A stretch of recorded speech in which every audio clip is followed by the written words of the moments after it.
Jadi itu semua tuduhan. Jadi nanti kalau saya salah dalam ceramah ini, jangan salahkan saya.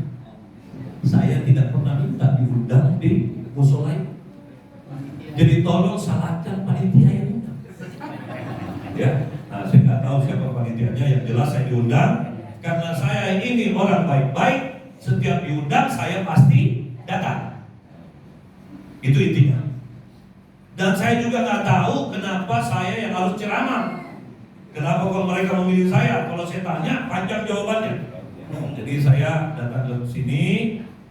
Biasanya saya kalau di luar itu supaya saya tidak membingungkan orang kalau dipanggil Pak Tu Bagus.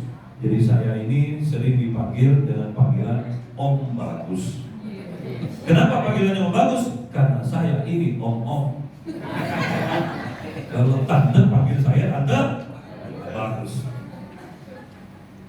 Mungkin karena mereka pikir saya ini sering tampil di mana-mana, dipikir orang benar. Padahal saya belum tentu benar. Apalagi agama saya melarang saya merasa paling benar. Jadi saya mohon maaf sebelumnya, tidak ada niat saya untuk menggurui. Saya hanya menjalankan amanah. Diundang bicara. Sementara saya tidak pernah di pesantren, tidak pernah di madrasah. S1 saya itu arsitek, S2 saya bidang entertainment communication. Jauh dari agama. Setelah saya pikir-pikir, tinggal satu sekolah, tinggal S3. Kalau saya tidak sekolah agama, kacau. Akhirnya saya ambil S3, jadi doktor saya itu bidang ilmu tafsir Quran. Orang bingung, bagaimana caranya om tidak pernah di pesantren, tidak pernah di madrasah, kok berani kuliah di perguruan tinggi ilmu Al-Quran? Jadi hari pertama saya datang, apa yang terjadi? Teman kuliah saya itu kiai semua, penghafal Quran, bahasa Arabnya Masya Allah melebihi orang Arab. Arab se-Arab-Arabnya. Tetapi dia sering bertanya, Om Bagus, kenapa antum ini kuliah di PTI? Saya bilang, saya tersesat ke jalan yang benar. Dan pertanyaan saya yang kedua, saya bilang sama dia, Kiai, boleh saya bertanya? Apa itu? Saya bilang, kenapa antum bertanya? Antum kan kiai. Saya Islam, belajar Al-Quran. Kenapa antum tanya? Jadi jangan tanya kalau orang mau belajar Al-Quran siapa saja, boleh. Hak saya. Ya, terus dijamin oleh undang-undang, dijamin oleh Allah. Saya pengen selamat, saya pengen belajar Al-Quran. Nah, itu gara-gara itu mungkin orang sering pikir saya ustaz. Apalagi setelah saya kuliah, lucunya yang kiai-kiai itu belum selesai banyak yang sampai sekarang belum selesai. Dan saya adalah orang yang pertama kali doktor di kelas saya. Bingung kan? Sampai mereka kadang-kadang nanya ini kiai-kiai ini, Gus, disertasi yang bagus itu yang kayak apa? Saya bilang yang diketik. Jangan tanya. Kalau kita tanya judul apa segala macam, tidak selesai-selesai. Nah, hari ini saya disuruh berbicara tentang Maulid. Hari inilah bertepatan 12 Rabiul, hari kelahiran Rasulullah SAW. Apa yang harus kita pikirkan ketika berbicara tentang Maulid? Tentang Maulid ini, apa yang harus kita pikirkan?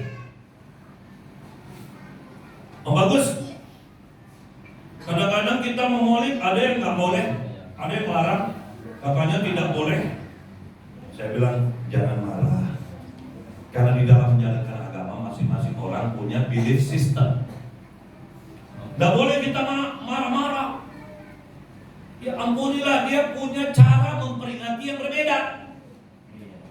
Tapi begini Om Bagus, Rasul kan tidak pernah memperingati hari lahirnya. Siapa yang bilang? Ini jadi pertanyaan. Makanya kita belajar agama jangan setengah-setengah. Kalau setengah-setengah ya begitu, dikit-dikit bid'ah, sesat, kafir, neraka. Saya pakai ini mas. Kenapa? Begini, saya cuma mau tanya. Situ panitia hari pembalasan.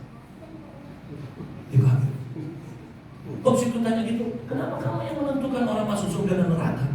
Kamu ini juga peserta ujian, sama dengan kami. Belum tentu kau benar. Ini menyikapi kelahiran Rasul, kita sebenarnya harus bersikap apa? Pikirkan kenapa Rasul diturunkan. Maka tadi kita dengar-dengar sama-sama ya, pembacaan ayat suci Al-Quran, membaca surah Al-Ahzab ayat 21. Di mana-mana orang Maulid yang dibaca itu. Cuman masalahnya orang kita ini lupa, kadang-kadang kita bukan orang Arab. Islam datang ke Indonesia bukan untuk mengarabkan. Karena kapan kita ini kejar Islam yang kita kejar ke Arab-Arabannya, itulah yang mendatangkan fitnah orang yang tidak suka sama Islam. Banyak itu, jangankan orang yang non-muslim, orang yang Islam saja banyak itu yang menghujat. Kita itu Islam tidak usah Arab. Loh, lucu. Bukan kita ke Arab-Araban, tapi kita punya bahasa dalam agama itu menggunakan bahasa Arab. Tapi bukan berarti ketemu orang Indonesia bahasa Arab tiap hari. Kita ini di Indonesia. Makanya kenapa kita ini dibanggakan oleh Rasulullah SAW? Karena kita ini nggak pernah jumpa. Kita tidak di Arab. Coba ya, kalau ada wilayah ya, satu kampung jagoan main karambol, gitu. Suatu ketika kita ketemu orang, dia juara karambol, tanya, kamu mau di mana? Di sana. Oh iya, wajar. Ya kan? Kalau ada ustadz mulai kecil yang dipelajari Al-Quran terus ngajinya bagus, saya nggak takjub. Kenapa? Hari-hari itu dikerjain. Tapi kalau ada penjual bakso, gitu, baca Al-Quran keren, mencium kakinya. Ini tolong disimak baik-baik. Kenapa? Karena banyak kita salah mempelajari agama. Kita lebih fokus kepada bunyi-bunyian, ya nggak? Fokus kepada hafalan, tidak salah. Tapi itu step kesekian. Ngaji itu yang dikejar Al-Qurannya, bukan bunyinya. Jadi saya kasih contoh ya, misalnya nih, mari kita ngaji sama handphone. Ya, sebelum kita ngaji kepada Al-Quran, biar kita paham mana yang namanya ulumul. Gitu? Ini Al-Quran. Ini handphone. Ini kita ambil persamaannya.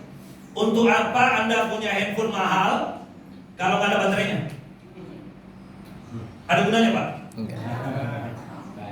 Lalu saya kasih Anda baterai. Untuk apa Anda punya handphone, punya baterai, tapi tidak punya pulsa? Setuju? Anda punya baterai, punya pulsa, tapi nggak ada sinyal. Bisa dipakai? Anda punya semuanya, punya sinyal, tapi tidak punya nomor saya. Bisa Anda hubungi saya? Anda punya nomor saya, tapi saya tidak kenal Anda. Saya angkat. Begitulah kita beragama. Biar kau punya badan, ya tak? Allah ada, Rasul ada. Kalau kau tidak punya iman, nggak ada gunanya. Oh bagus, saya Islam, saya mengimani Islam walaupun nggak sholat. Wah, ini aneh nih. Kenapa? Sudah punya handphone, sudah punya baterai, sudah punya pulsa, tapi salah telepon. Itulah orang yang salah kehidupan. Nanti kita bongkar kenapa bisa terjadi. Saya lanjutkan. Walaupun kamu itu sudah beriman, bertakwa, tapi maaf, kalau kamu sudah beriman tapi tidak bertakwa, ngapain? Jangan kita ini peringati Maulid yang kita pikirkan cuma sholatnya doang. Sholat itu Bapak Ibu sekalian, ya kalau menurut, mohon maaf, penafsiran, lalu saya tafsirkan lagi, sholat itu benar barulah tiang agama. Saya seorang arsitek. Untuk apa Anda punya rumah 4 hektar tapi tiang semua? Itulah orang yang GR dengan sholatnya. Ngapain kita punya rumah kalau tiang semua, Pak? Kita butuh dinding, kita butuh atap, dan seterusnya. Sekarang saya tanya, hari ini kita peringatan apa? Mestinya kita sedih atau bahagia? Bahagia. Mestinya kita bahagia, gembira, atau sedih? Bahagia. Kenapa wajahnya banyak yang sedih? Bukannya. Nanti kita bahas. Agama itu sampai situ. Bukan berapa ayat kau hafal, tapi berapa yang kau sudah amalkan. Kenapa? Kata guru-guru saya, bahkan ada yang baru saja wafat, ulama wanita satu-satunya doktor alumni Mesir bidang syariah, Profesor Dr. Uzaimah Tahidoyako. Sebelum beliau wafat, pesan langsung ke saya, Pak Bagus, tolong ingatkan semua murid-muridnya, hati-hati menghafal Al-Quran. Kalau dia tidak amalkan, maka hafalannya akan menjeratnya di dalam alam kubur. Ingat itu. Nanti kita bongkar. Mudah-mudahan cukup waktunya. Iya. Ya. Saya lanjutkan. Kalau kita memperingati Maulid, yang kita harus pahamkan adalah di hari ini kita sama-sama membaca apa tadi? Al-Ahzab ayat 21.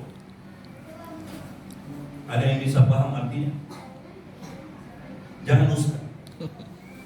Ada yang bisa paham artinya? Tolong adalah, kalau tidak ada, inilah yang Rasul katakan, akan tiba masa orang belajar agama, agamanya cuma sampai di tenggorokan.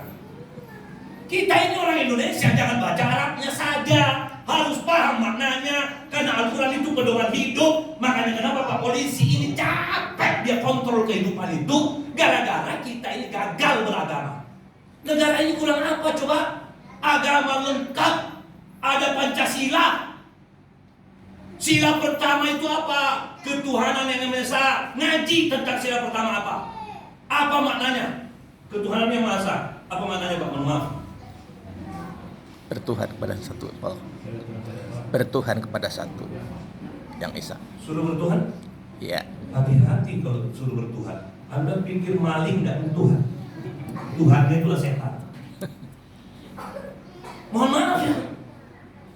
Rasul katakan jangan sembarang ngomong. Pikirkan perkataanmu sebelum kau berbicara. Karena perkataan itu paling banyak sebagai asbab terjerumusnya manusia ke dalam neraka jahanam, yang dalamnya lebih luas daripada jalan timur ke barat. Kita ini hari-hari ngomong aja sembarang. Mohon maaf, kena lagi. Maulid. Mari kita terjemahkan. Ya. Sungguh. Ayat ini dimulai dengan kata sungguh. Sekarang, kenapa sih orang pakai kata sungguh? Benar-benar. Pak RT datang, Pak Bagus, saya mau nanya, ada apa Pak RT? Apa benar Om Bagus mau beli rumah di samping rumah saya? Iya. Beliau pengen mempertegas, apa yang beliau bilang? Sungguh Pak Bagus. Ini manusia dengan manusia.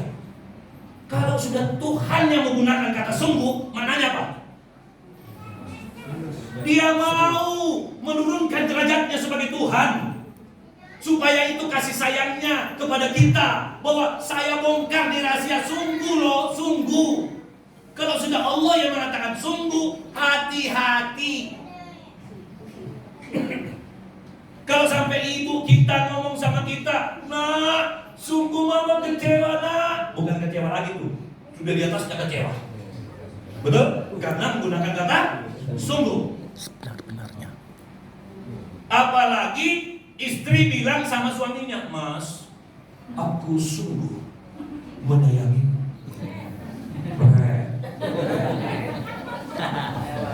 Ya, oke, saya lanjutkan.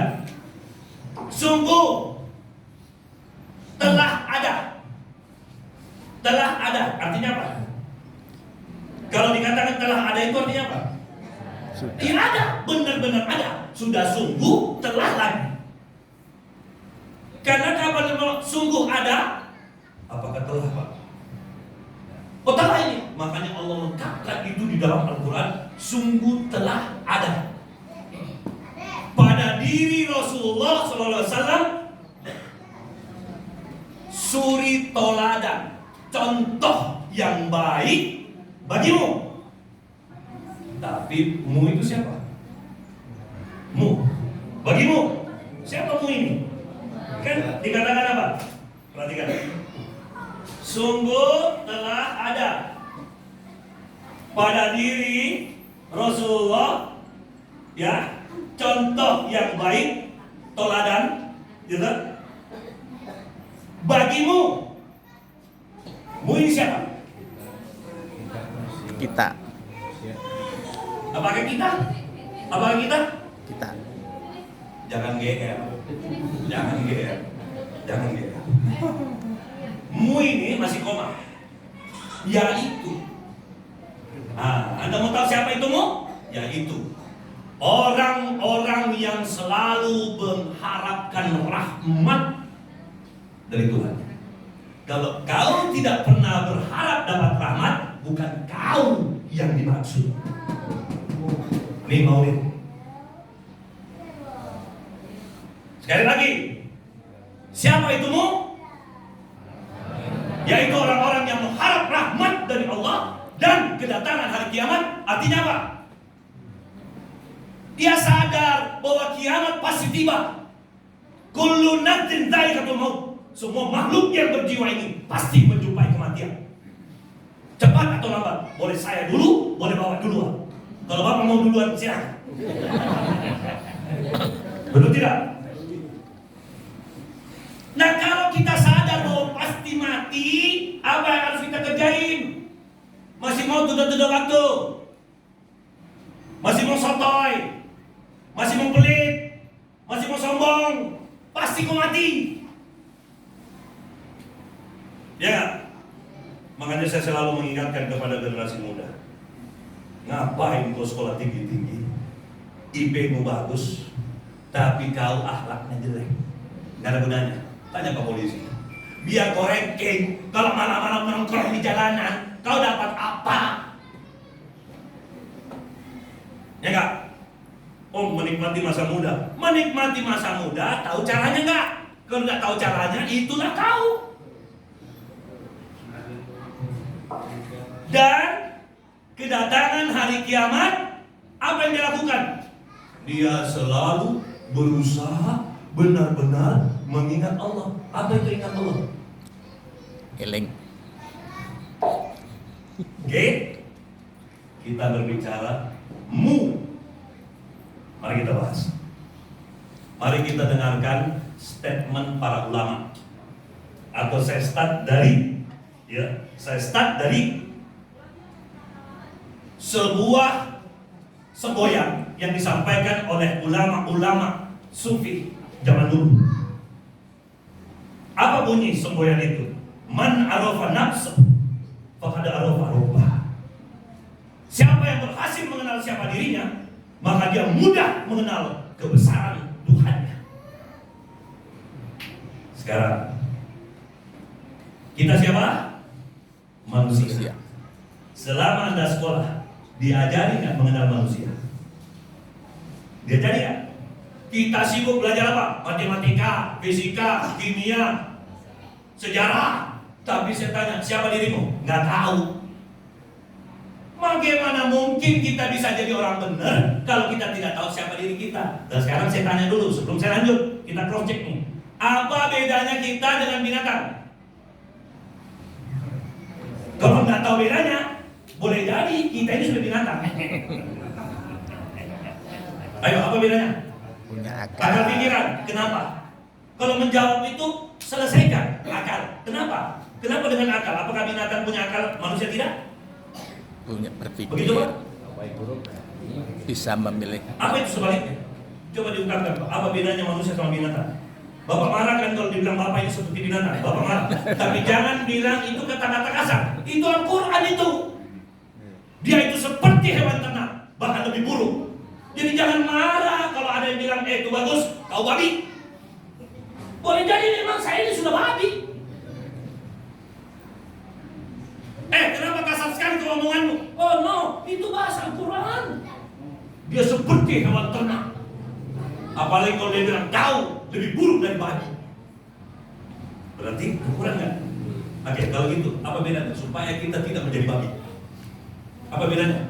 Manusia sama binatang. Iya ini. Berakhlak. Iya, kenapa dengan akal? Manusia bisa membedakan yang benar. Manusia bisa membedakan. Memilih yang baik yang benar. Kalau begitu, kenapa ada yang memilih? Dia pilihannya salah nanti. Berarti tidak punya akal dong. Kenapa sih Anda ngomong? Jadi mohon maaf ya, Anda harus lawan saya. Ngapain Anda datangkan sini kalau Anda tidak jatuhkan teori-teori saya? Supaya kita diselamat memperingati Maulid. Jangan cari ceramah yang ketawa-ketawa pulang bengong. Cari ceramah Anda keluar, Anda berakhlak.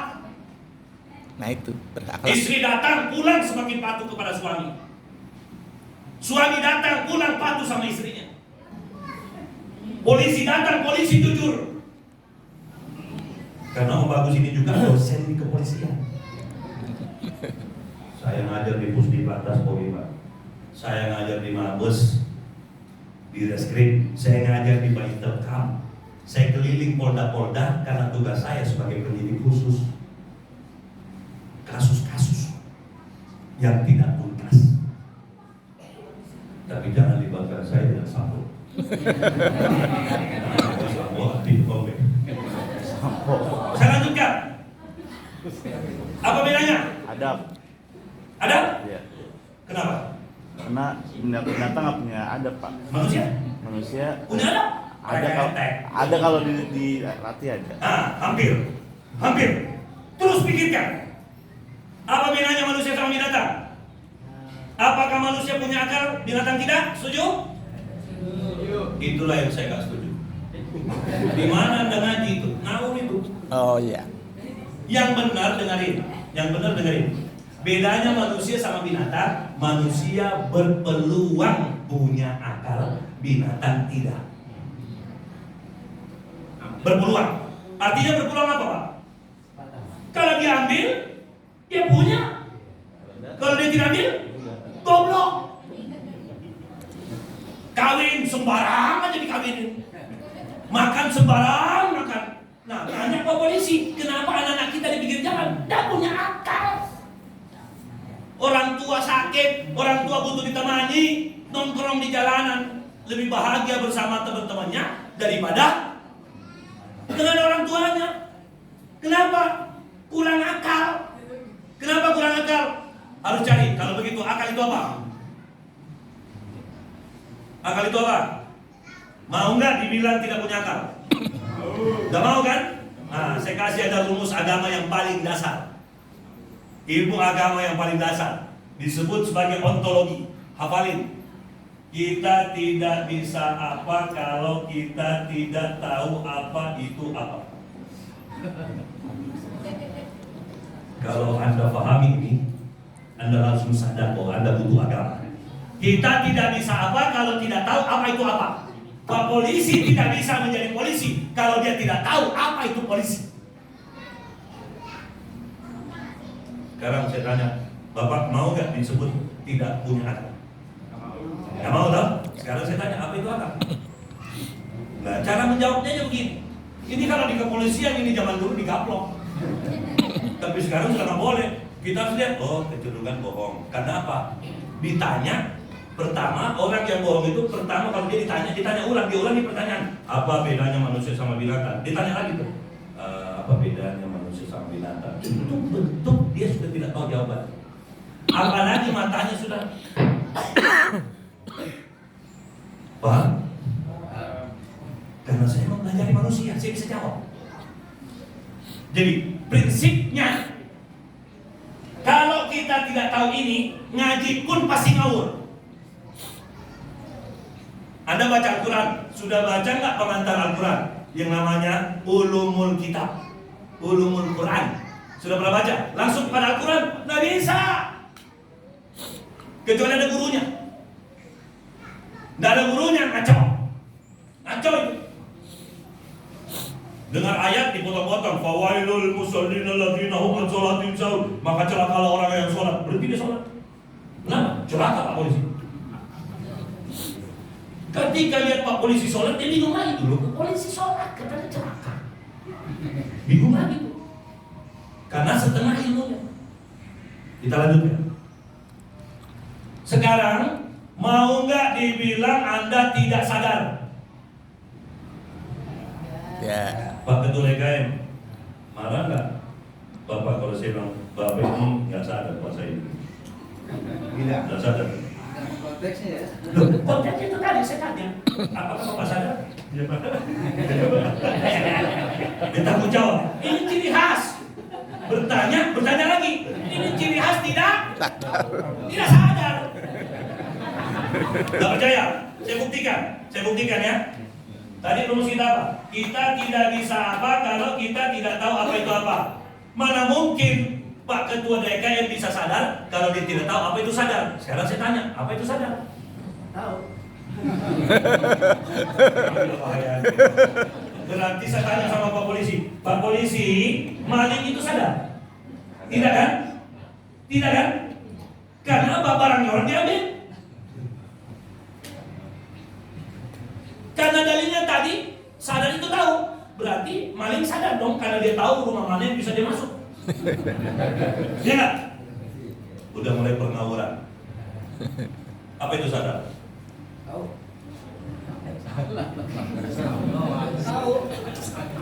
Kalau sadar itu tahu, berarti kita itu nggak sadar. Sadar itu Ya ingat. nggak? Jadi kita masukkan, kita tidak bisa sadar kalau kita tidak tahu apa itu sadar. Saya buktikan, Pak Ketua DKM, ya, Pak DKM. Tadi apakah Anda pilih baju ini sadar? Sadar. Lama jawabnya, tidak. Sadar. Sadar kalau dia tidak sadar. Gitu? Sadar. Kita tanya lagi, waktu Anda pakai, sadar nggak? Waktu pakai, Sadar. sadar? Orang tadi apa? Sadar nggak? Sadar. Sadar. Boleh saya tes kesadarannya? Boleh. Ya? Boleh. Kita buktikan dia sadar atau tidak. Berapa kancing yang Anda pasang?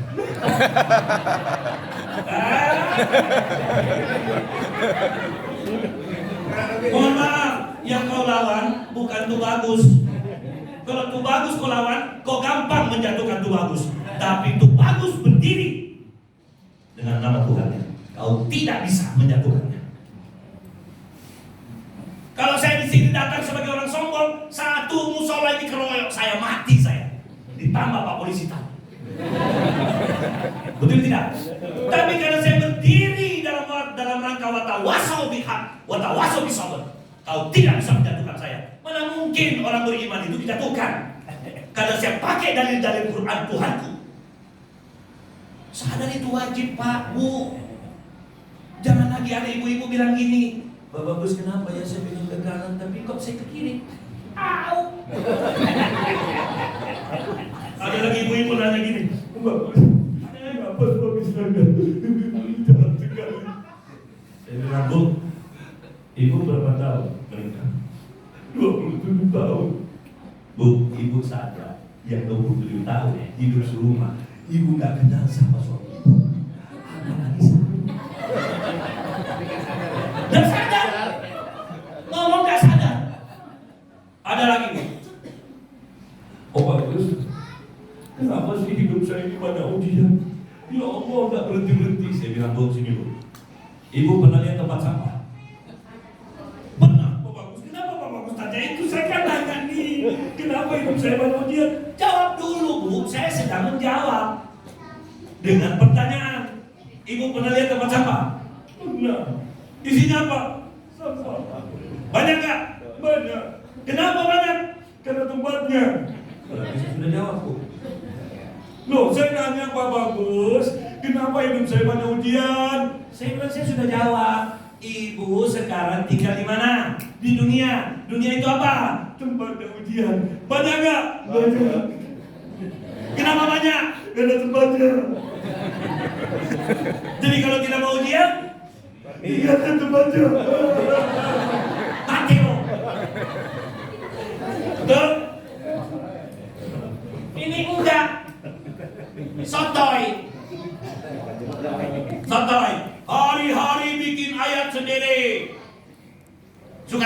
dong. Pak polisi, jangan ngurusin saya. Saya mau di sini terus duduk sampai pagi. Kenapa? Yang penting saya tidak nyolong. Bukan begitu. Kepolisian ini berbicara tentang ketertiban, keamanan, dan rasa aman. Kebayang nggak kalau di depan rumah kita itu orang kumpul-kumpul? Walaupun kau bilang kami ini selawatan, ya pulang, jangan di situ. Ini sudah malam. Pakai teori lagi mau ngajarin polisi. Ya. Kenapa kita tidak boleh pakai ayat sendiri? Karena Rasul telah lahir. Dia uswatun hasanah. Betul tidak? Jadi sekali lagi, bicara tentang kesadaran. Kalau Anda belajar ilmu manusia, manusia itu punya dua level fikir terdalam ketika berbicara kesadaran. Yang pertama, ada manusia yang sadar, ada yang tidak sadar, ada yang bawah sadar. Nah tadi Pak Ketua DKI itu masang kancingnya pakai bawah sadar. Pertanyaannya, sudahkah kita belajar bawah sadar? Itulah yang jadi masalah. Berbicara tentang bawah sadar, Anda harus berbicara tentang ilmu nafs. Itu satu fakultas lagi. Berbicara ilmu nafs, Anda harus belajar lagi di fakultas kol. Satu fakultas lagi. Banyak omnya. Iyalah, lu pikir agama cukup seminggu sekali, cukup cuma setengah jam? Nggak bisa. Agama itu pedoman hidup. Mana mungkin kau bisa hidup benar kalau pedomannya nggak pegang. Makanya jangan dibalik. Saya di luar ceramah orang bilang apa? Itu bagus. Ini ceramah agama. Jangan bawa-bawa masalah politik. Begitupun sebaliknya. Kita bicara politik, oh bagus. Jangan bawa-bawa agama. Saya bilang bingung gue orang ini ngomong. Brother, saya kenapa harus bawa agama? Saya kencing aja, saya harus bawa agama saya. Apalagi politik. Berbicara tentang ukhuwah, orang banyak, saya harus bawa agama. Artinya apa? Jangan sampai saya salah dalam berpolitik. Karena negara ini punya Pancasila, negara ini meyakinkan orang bebas untuk memeluk agama keyakinannya, harus bawa agama masing-masing. Kalau enggak bisa. Bagus, tapi kita hidup berdampingan dengan agama lain. Lihat unsur yang disebut dengan sila pertama, ketuhanan yang Maha Esa. Artinya kita ini satu bangsa percaya Tuhan itu satu. Cuman kalau kita mengertinya cuman itu baru kulit. Artinya ketuhanan yang Maha Esa itu, ayo kita masing-masing menomorsatukan Tuhan. Bukan Tuhan itu satu, Tuhan itu benar, ribut. Mari kita sama-sama menomorsatukan Tuhan. Mau nikah karena Allah, mau kerja karena Allah, mau makan karena Allah. Itu namanya menomorsatukan Tuhan. Mau nikah milih bukan karena Allah. Kenapa? Kenapa ada yang belum nikah ini? Ya. Kalau dia memikirkan Allah, pasti dia menikahnya minimal ya atau maksimal di umur 25. Karena Rasul sudah kita sebut di awal tadi uswatun hasanah. Jadi kalau Rasul 25, kau berapa? Kalau bisa 24. Ini tidak. Santai aja lah. Ya, saya aja umur 27 masih santai. Santai. Kau pikir api neraka itu dingin? Ya, kita lanjutkan. Nah kalau begitu, sadar pada etapa kedua. Ini ingat ya, Bapak Ibu sekalian, kalau pulang dari sini, manusia itu ada 4. 1, ada yang sadar kalau dia sadar. Itulah orang yang dipanggil dengan kata mutan. Sadar kalau dia sadar. Yang kedua, ada orang yang sadar kalau dia tidak sadar. Artinya dia tiba-tiba ingat karena dia hilaf. Oke? Tapi dia masih sadar. Tapi jangan bicara sadar, tapi aplikasinya salah. Contoh, Pak Saimin ngomong sama saya,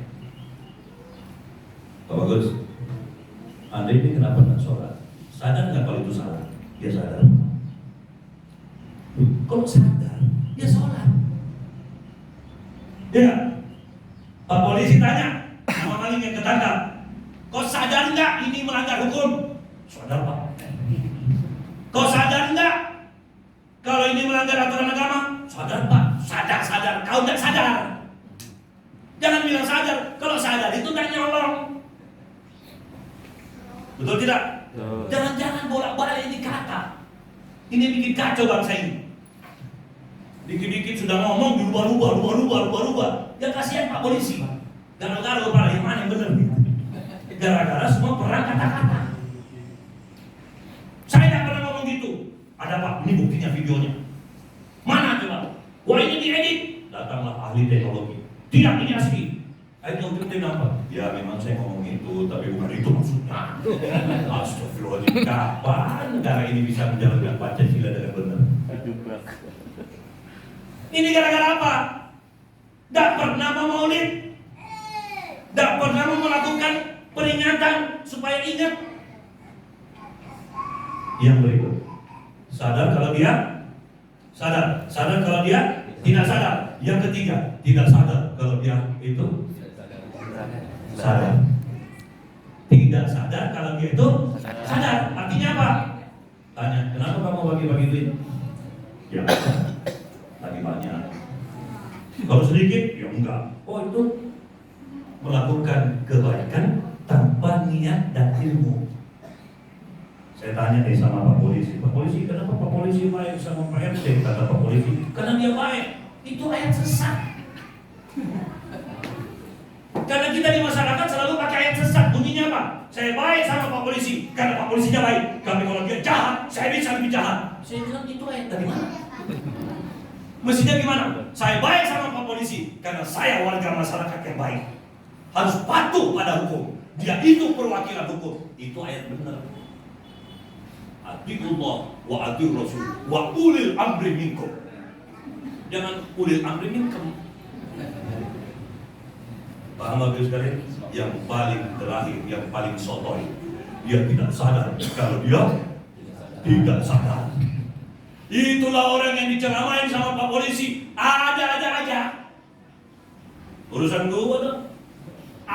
Gelap. Emang hidup lu udah gelap. Ini bahaya. Saya lanjutkan.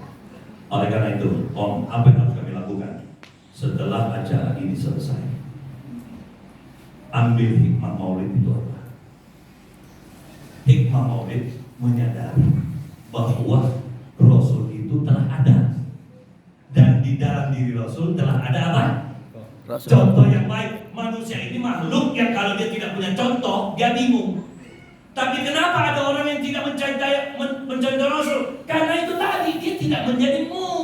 Yaitu, dia tidak sadar bahwa pasti mati. Kalau begitu, saya ambilkan dua saja di antara begitu banyak uswatun hasanah. Yang pertama, mau jadi manusia yang benar? Mau menjadi manusia yang tinggi derajatnya? Yang pertama, apa kata Rasul? Khairun nas anfa'uhum linnas. Tapi ada ayat sesatnya lagi, tandingannya. Kan Allah sudah bilang, ya ini sebelum saya lanjut dulu ya, Kenapa saya selalu mengatakan ayat sesat? Karena Allah sudah tahu ciptaannya ini paling suka bikin ayat-ayat baru. Padahal Allah sudah menantang manusia di surah Al-Baqarah ayat 23. Apa tantangan Allah? Dengarkan ya, saya bacakan dalam Indonesia. Karena kapan Arabnya kita sama-sama bingung. Apalagi saya juga bukan orang Arab. Dan apabila kamu tidak percaya kepada Al-Quran yang dibawa oleh utusanku Muhammad itu, silakan kau buat satu surah saja sebisa itu. Lalu ajaklah penolong-penolongmu jika kau orang yang benar. Ayat 23 surah Al-Baqarah. Artinya apa? Itu tadi terjemahannya. Sekarang saya bicara artinya. Kalau kau memang tidak percaya kepada teori-teoriku di dalam Al-Quran, kata Allah, silakan kau buat teorimu sendiri. Lalu kau mau lihat hasilnya. Kalau lu memang benar. Dengarin. Tapi belum kita kerjain, keluar ayat 24. Bunyinya apa? Dengarin. Dengan ayat 24 ini skakmat. Apa kata Allah? Dan apabila kau tidak mampu, dan pasti kau tidak mampu. Dengarin. Saya ulangi lagi. Dan apabila kau tidak mampu, dan pasti kau tidak mampu, maka pelihara dirimu dari panasnya api neraka yang bahan bakarnya terbuat dari batu dan manusia. Kita tidak sudah ada ayat itu, masih bikin teori sendiri. Teorinya bagaimana tadi? Dengerin. Saya baik sama lo kalau lu baik. Oke? Kalau lu jahat, gue bisa lebih jahat. Berarti itu kayak Satria Baja Hitam. Iya nggak? Om Bagus, saya kalau kena hujan pasti sakit. Bagus, itu ayatmu. Kalau ayatku beda. Aku kalau kena hujan dapat rahmat. Karena Al-Quran mengatakan hujan itu rahmat. Kau kok sakit ya? Heran kok. Katanya beriman. Sejak kapan Allah menciptakan hujan itu untuk sakit? Nggak ada. Saya ngajar di Fakultas Kedokteran sebagai dosen tamu. Saya tanya sama dokter-dokter, dokter, kenapa orang kena hujan sakit? Saya, silakan, masuk angin. Saya bilang, kau belajar lagi. Hujan itu air, kok yang masuk angin? Otak lu taruh di mana? Ya, kita ini harus masuk angin, tapi keluarin lagi di tempat yang benar. Kira di atas, jangan dibuang di bawah. Buang di bawah. Apalagi ayat sesat, apalagi? Saya sedekah. Kalau lagi banyak. Kalau sedikit, maaf, enggak. Padahal perintah ayatnya. Bersedekahlah kamu di saat lapang dan sempit. Justru sempit itulah paling besar pahalanya. Kalau Pak Polisi banyak uangnya bagi-bagi duit, saya nggak kagum. Apalagi Jenderal bagi-bagi duit, nggak kagum. Saya kagum kalau Binmas bagi-bagi duit. Ya. Kalau ada ustad, ya kalau ada ustad dinas di masjid dibayar, saya kagak kagum. Kagak kagum. Saya kagum kalau ustadnya habis ceramah dia yang kasih uang ke masjid. Itu contoh. Sejak kapan Rasul ceramah dibayar? Kita belajar agama untuk ceramah dibayar. Oh, maaf ya, semoga ada ustadz di sini.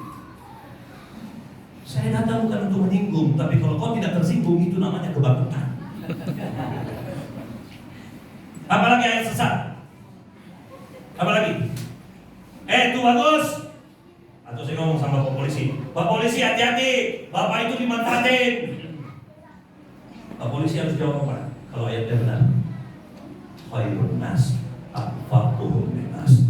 Kalau masyarakat mau memanfaatkan polisi, saya datang karena itulah sebaik-baik manusia. Saya paling banyak manfaatnya. Gitu dong. Ada orang ngomong sama suaminya, hati-hati lo, lu dimanfaatin bini lo. Nah iya, gue sebaik-baik manusia. Oh gitu. Kalau kau dimanfaatin di kantor, hati-hati lo, lu dimanfaatin direktur lo. Langsung jawab, khairun nas anfa'uhum linnas. Tapi kita bikin teori sendiri. Bego lo mau dimanfaatin. Itu kan kalimat dajjal. Kenapa kau pakai? Karena kamu tidak pernah maulid, tidak pernah melakukan peringatan terhadap hari lahirnya Rasulullah. Yang terakhir, sebelum diskusi, kalau begitu Pak, apa yang kita bisa ambil dari maulid ini? Maulid itu kelahiran. Maulud itu orang yang lahir atau sesuatu yang dilahirkan. Maulud. Kalau begitu, kenapa dia turun? Dengarkanlah bocoran dari dirinya. Dirinya pernah membocorkan. Rasul itu pernah membocorkan kepada kita. Apa bocorannya? Innama bu'ittu liyutammima makarimal akhlak. Apa kata Rasul? Sungguh aku diutus hanya untuk menyempurnakan kemuliaan akhlak. Jadi kalau begitu, agama itu ujungnya di mana? Akhlak. Jadi kalau ada orang datang ke masjid, ke musola, dia sholat, bagus nggak sholat? Sholat untuk apa? Sholat untuk apa? Sholat itu bukan tujuan. Sholat itu proses, bukan tujuan. Ya ingat, sholat bukan tujuan, dia proses. Jadi kalau ada orang pergi ke musola ini jalannya sudah rusak mukanya, itu orang yang sudah gagal agamanya. Kenapa? Kata Rasul, aku diutus hanya untuk menyempurnakan kemuliaan akhlak. Jadi tolong ini nanti pulang belajar tentang wajah mulia. Wajah mulia itu apa? Kata Rasul, senyum, terutama sesama muslim itu sedekah. Jadi keluar dari musola, bagaimana? Senyum. Assalamualaikum. Masya Allah. Alhamdulillah sehat Pak. Alhamdulillah. Ini sesama tetangga. Gimana kau belajar agama? Biar bagus suaramu, biar bagus hafalanmu, mukamu jelek, kau gagal belajar agama. Karena siapa yang ngomong? Rasul. Aku diutus hanya untuk menyempurnakan kemuliaan akhlak. Kalau ada orang baru naik sedikit perekonomiannya sombong, gagal dia. Gagal dia. Kalau tidak akan pernah masuk surga, seorang hamba yang ketika dia mati masih membawa sombong walaupun sebesar biji zarah.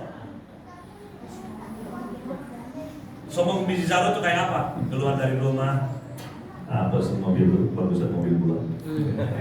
Pagi-pagi kau sudah tidak bisa masuk surga. Nah itu berapa kali kau ulang? Gila? Datang ke musola. Ini buah dari mana sih? Kok buah-buah yang begini dibawa? Siapa sih ini? Bu itu? Ibu itu kalau buah kayak gini. Bisa masuk surga nggak? Nggak bisa bu.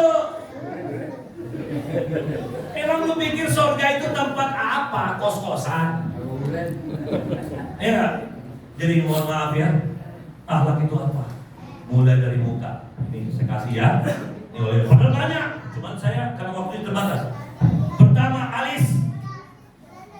Ini alis tolong mak jangan dihapus. Pensil.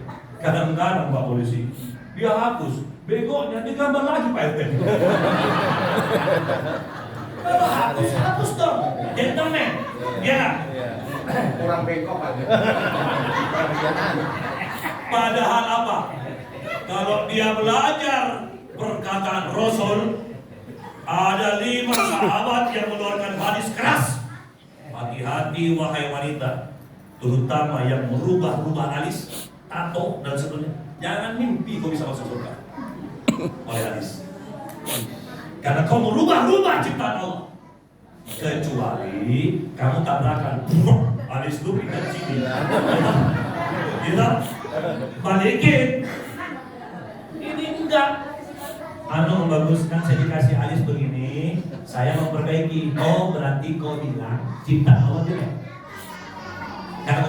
Karena niat lu memperbaiki, memperindah, berarti ciptaan Allah jelek. Di mana kau belajar akhlak? Maaf ya, saya tidak berniat menyinggung. Tapi kalau tidak tersinggung, ini namanya kenabian. Yang kedua, sudah dia perbaiki alisnya, dia tidak belajar memposisikan alis. Saya ini sekolah tentang acting, makanya saya tahu alis yang bagus itu kayak apa diperuntukannya. Karena Islam tidak butuh orang cantik, tidak butuh orang ganteng, dia butuh orang yang benar. Nah kalau gitu, di mana kita belajar acting om? Di sekolahnya Rasul, sekolah hadis. Maka lihatlah alis-alis itu gimana? Pak DKM, coba lihat alis saya, enak kan dilihat? Enak gini. Apalagi saya tanya sama Pak RT, Pak RT jam berapa Pak RT? Belum alis saya gini. Kira-kira Pak RT bilang, apa sih lo? Bener gak? Atau saya datang di polisi, Pak polisi lagi enak nih ngatur lalu lintas, saya tanya, Pak ngapain Pak polisi? Coba saya datangi Bapak dengan begini alisnya. Pasti Pak polisi bilang, lo terus kenapa? Bener tidak? Karena alis lu salah. Jadi kebayang gak suami lu pulang dari kantor, kau bukain pagar sambil alis begini. Akhirnya suaminya masuk begini juga alis. Iya udah pulang. Suami istri gak bakalan bisa sakinah mawaddah warahmah. Yang adalah sakitnya mewabah dan merona. Dalam dong.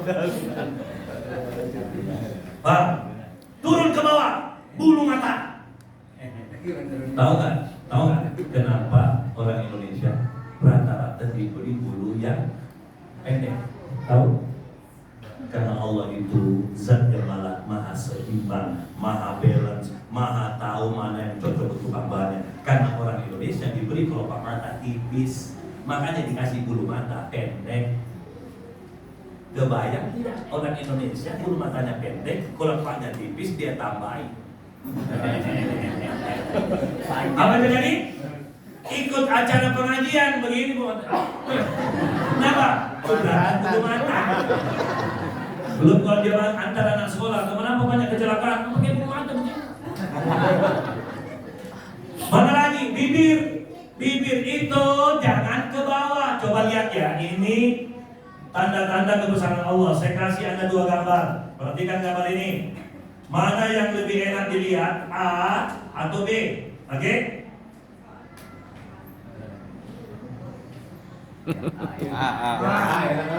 A ya? Padahal ini bukan wajah loh. Ini yang namanya metafor. Ini namanya isyarat, tanda-tanda kebesaran Allah. Garis saja kalau dibuat sudah menyebarkan. Kebayang tidak Anda punya suami, bibirnya selalu ke bawah? Mau sakinah? Maka sakinah itu ajaran Rasul. Betul tidak?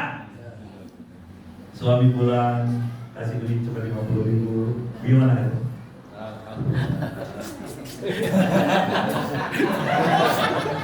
Mas, alhamdulillah, aku kemarin janji mau beli mobil kan? Iya, 50.000. Oh, subhanallah, jauh banget ya, masih jauh ya. Tapi bersyukur, ini tidak. Apa ini? Sudah tahu uang, apa nanya? Apa ini? Kalau saya jadi suaminya, uang lah. Kok cuma segini? Banyak itu. Banyak itu. Cuma tahu tidak bisa lihat yang lain. Karena pandanganmu masih tertutup oleh hijab nafsu. Orang lain. Benar. Dan seterusnya. Bulu mata sudah, mulut sudah, dagu. Ini dagu kalau ada belajar akhlak, naik dia terus. Dulu waktu masih RT, setengah naik. Cuma gitu. RT, sudah kurang senyumnya kan kurang RT. Saya bilang di mana kau belajar wibawa? Gitu. Begitu jadi ketua RW, naik. Bagaimana Pak Polisi kalau dia jadi wali kota? Atau lurah deh? Begini deh. Kalau jalan kayak begini jalannya. Dipegang sama Pak Polisi, ditunjukkan jalan yang lurus. Kenapa? Sudah ngaco. Ya kan? Ini tolong pelajari. Ya, jadi kalau wajah ada orang pengajian, nanti jangan saya saja, ada ustaz kita yang lagi bicara. Dia menyampaikan apa? Kebenaran. Maka hanya orang yang benar yang bisa mendapatkannya. Kita jawab bagaimana? Ini tidak. Ada lagi dagunya sudah tidak bisa naik.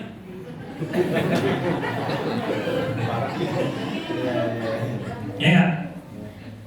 Dan ini pinggang diatur. Kalau ketemu orang yang lebih tua, akhlak itu apa? Menghormati. Kita di Indonesia menghormati itu kayak apa? Ada bumbunya dikit. Jangan Pak DKM lewat. Pak DKM lewat. Gara-gara kita sumbangan paling banyak di masjid. Kau siapa? Banyak orang yang begitu Pak. Walaupun di masjid kita yang bangun, jalanmu begini. Kenapa? Rumah Allah. Jalan ini. Mana Pak? Pak Polisi yang berapa Pak? Sotoy banget gitu. Ini paling banyak di Indonesia.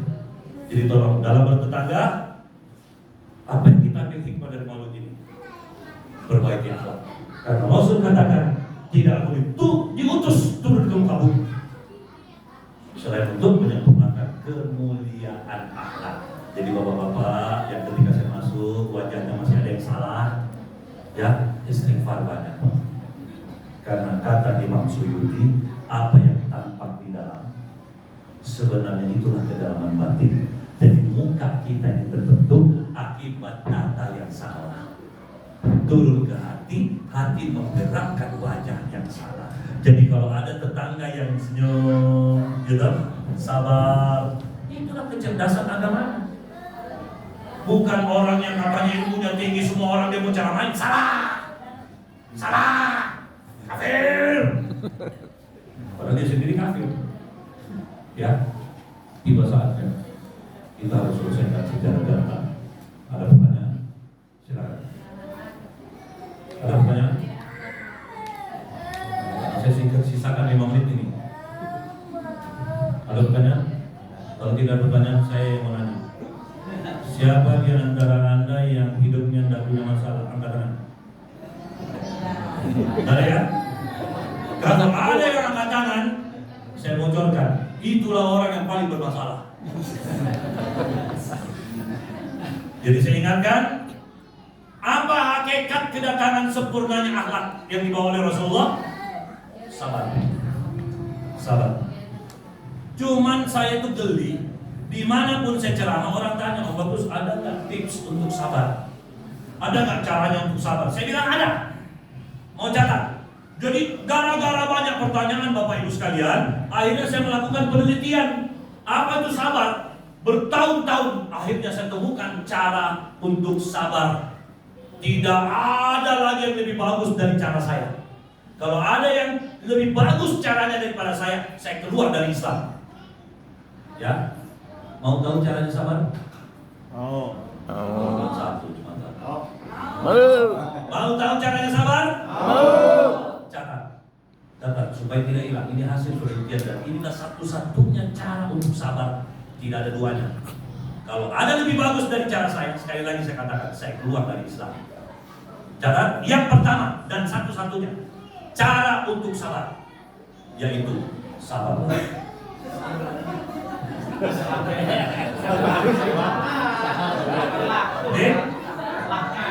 Sabarlah. Jadi istrimu kalau tanya, "Mas, bagaimana caranya saya bisa sabar?" Ya, karena sabar itu sendiri adalah perilaku. Bagaimana saya bisa sabar, Om? Sakitnya itu. Oh, saya tanya sama kamu ya. Kau mau tahu derajat sabar yang tertinggi? Saya jelaskan dulu. Kenapa di sepeda motor ada yang namanya speedometer? Pak RW. Kenapa motornya Pak RW ada speedometernya? Biar kecepatan. Biar kita tahu kecepatan. Pak Polisi, kenapa di mobilnya Pak Polisi ada speedometer? Sama. Betul? Sekarang saya tanya sama Anda, kenapa dalam setiap saat ada rasa sakit hati? Kesel, tidak terima. Karena itu adalah sabar meter. Kalau kau mau tahu pahalamu, kelapangannya itu tingginya kayak apa, lihat rasa sakit hatimu. Kalau sudah sakit hati memuncak, kau bisa tahan karena Allah, itulah sabar yang paling tinggi derajatnya. Tapi kita tidak, di dalam bertetangga kita bilang apa? Masalahnya gini Pak Bagus, dia parkir mobilnya di depan rumah saya. Astagfirullahaladzim, depan rumah kamu. Namanya sertifikat itu tidak berbicara di depan. Sertifikat itu bicara di dalam. Itu saya kalau tetangga saya mau parkir depan saya, taruh. Tapi tolong kalau saya mau keluar, mikir-mikir. Ini tidak sama tetangga aja ribut. Gara-gara jalan, itu kan apalagi kita tinggal daerah sini. Tadi kenapa saya ngomong gini? Kepikiran, saya tadi mau parkir mobil ini gimana ya? Mereka bertetangga ya, rumahnya dekat-dekat, semua punya mobil. Ada yang mobilnya 2, ada yang 3. Kebayang nggak? Akhirnya diparkir di depan rumah orang yang tidak mobil. Ketika dia sudah beli mobil, jadi bertetangga itu pakai akhlak. Oh kasihan, dia ada acara di rumahnya. Sini Bu, parkir rumah saya aja. Itu orang yang beragama. Ini sama-sama Islam. Belum tahu kan depan rumah. Nah, ini katanya negara Pancasila. Jadi sabar. Tapi jangan bikin ayat sesat. Ayo, Bu. Ayat sesat tentang sabar selama ini yang Anda dengar apa bunyinya? Ya. Ya. Sabar dan batasnya. Nah itu dia. Sabar. Sabar ada batasnya. Itulah kamu bikin ayat, pakai ayatnya Rasul karena dia uswatun hasanah. Apa kata Rasul? Bukanlah sabar kalau itu ada batasnya.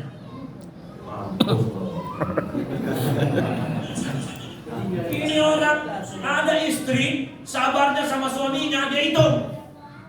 Mas, ingat, ya, sudah 2 kali kau begitu.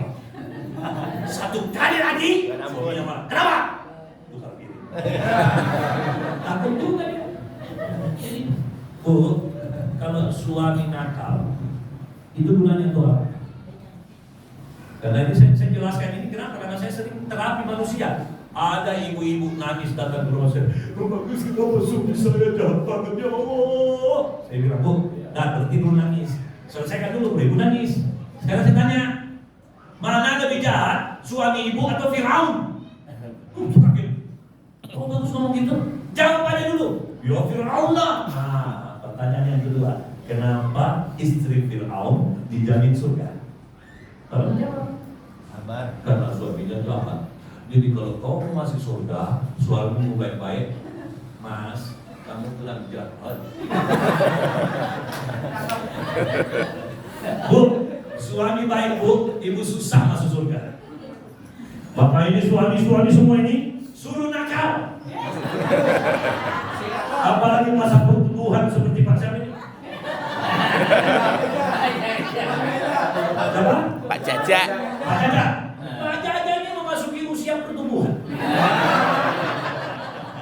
Kalau dia tidak pernah nakal, susah istrinya tuh kasihan. Jadi jangan ketika suami selingkuh, bilang jahat. Oh, suami selingkuh itu Pak, itu karena dia pengen melatih istrinya sampai. Oh iya, udah tahu kan, udah tahu di mana-mana di Betawi ini sudah ada ayat yang sudah tumbuh namanya Al-Furqan, dibilang laki-laki itu buaya. Betul? Makanya kenapa orang Betawi kalau nikah bawa roti? Karena yang datang ini buayanya, ya kan? Kenapa? Karena orang Betawi percaya buaya itu simbol kesetiaan. Kalau dia di sungai. Kalau dia naik,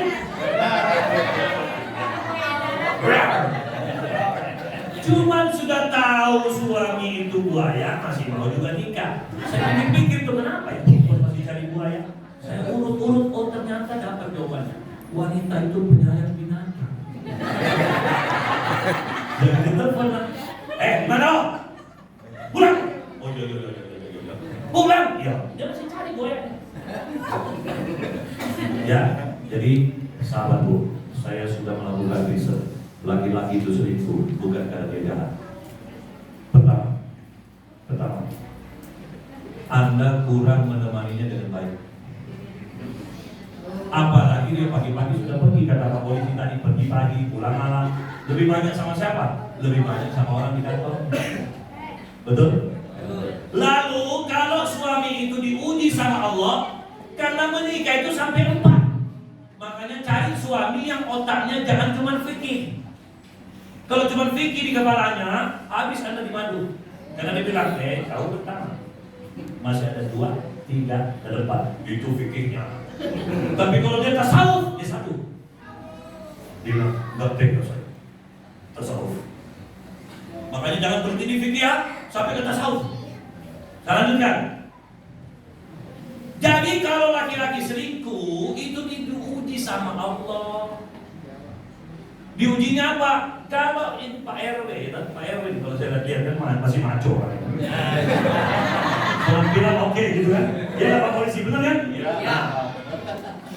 Kalau yang datang gendut, hitam Pak RW, hitam Pak RW apa? Maaf, saya punya istri. Ya. Tapi Pak, kalau yang datang, saya hitungkan ya, kecoanya Pak RW. 1. Yang datang cantiknya melebihi Luna Maya. Ya. Yang kedua, soleha. Yang ketiga, anaknya kiai besar. Yang keempat, kaya. Yang kelima, pintar. Yang keenam, mandiri. Sampai dia bilang sama Pak Udin, Bang Udin, aku gak butuh apa-apa. Aku cuma butuh perhatian. Pak Udin langsung.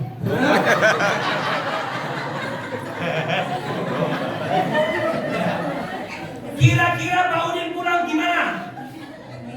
Dan ayahku Pak Udin sudah ngomong sama saya, aku boleh menjadi istri kedua.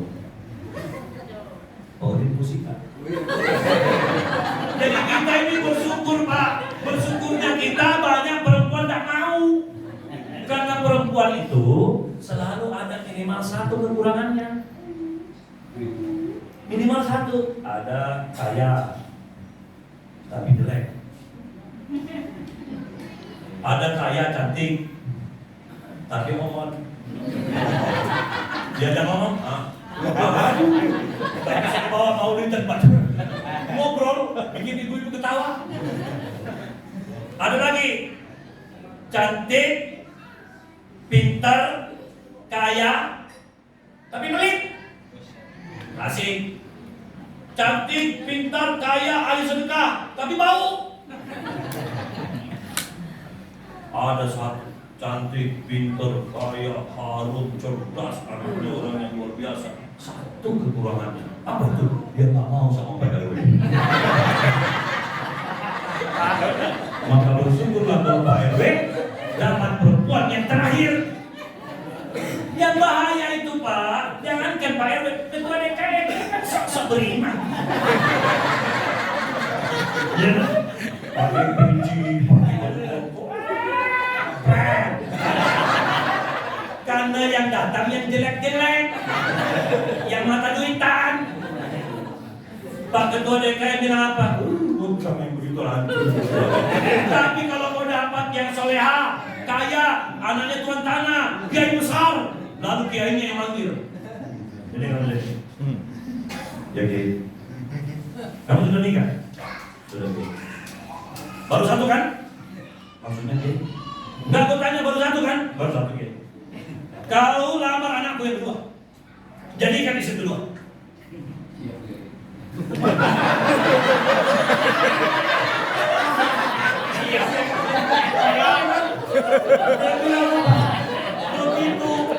Begitu dia mau pulang, sebentar jadi izinkan saya satu hari berpikir. Dia kata Pak Denny begini, ada dua ayat di kepalanya. Yang pertama, apakah saya samikna wa atokna atau samikna wa tololna? Bingung dia jawab. Apalagi dia mikir, ini saya minta izin atau minta maaf sama istri. Pusing dia, dipanggil lagi. Jadi, siapa ini? Gimana, sudah ada jawaban? Jawabannya ada diri, cuman susah untuk diungkapkan. Kau menghina anakku, kau menghina saya. Oh tidak, saya mau dia. Mau marah? Gimana? Padahal enaknya itu orang punya suaminya, punya istri dua, cuci baju gantian, masak gantian. Gitu? Emang mau bagus, berani? Kakak. Karena saya bukan takut sama istri saya takut sama Allah. Karena katanya harus adil. Gimana itu adil? Bingung saya. Jadi daripada saya hitung-hitung, satu aja lah. Apalagi orangnya baik banget. Ya udah, dinikmati saja. Itu yang bisa saya sampaikan Bapak Ibu sekalian sebagai hakikat daripada Maulid. Jadi Maulid itu, ayo kita ngaji hadis. Usahakan selama bulan-bulan Maulid ini perbanyak baca hadis, kita kaji supaya itu yang kita pakai sebagai contoh di masyarakat. Saya tidak bisa mengupas banyak karena waktu kita singkat. Jadi pulang dari sini saya minta satu, pastikan jangan pakai ayat sesat. Masih ingat ya? Yang kedua, datangi istrimu, datangi suamimu. Mari kita mau mulai kehidupan ini dengan mulai kita yakin hari lahirnya Rasul, kita lahirkan dalam rumah tangga kita ini keistiqomahan di dalam menjalankan keumatan kita kepada, ya. Dan ingat baik-baik ketika anak keluar wajahnya gimana? Senyum. Jadi kalau nanti ada yang keluar dari tempat ini kembali lagi, berarti itulah orang yang disebut di dalam Al-Quran, innal ladzina kafaru sawa'un alaihim a'anzartahum am lam tunzirhum la yu'minun. Artinya keren doa. Sesungguhnya orang-orang yang kafir itu, wahai Muhammad, kau beritahu ataupun tidak, kau bikin acara ceramah atau tidak, sama saja. Nanti kalau dia keluar, dia tidak akan pernah beriman. Jadi kalau dikasih tahu, sami'na wa ta'na, jangan sami'na wa ta'na. Alhamdulillahirabbil alamin. Subhanallahumma wa bihamdihi. Asyhadu an la ilaha illa anta astaghfiruka wa atubu ilaik. Wabillahi taufiq wa hidayah. Assalamualaikum warahmatullahi wabarakatuh.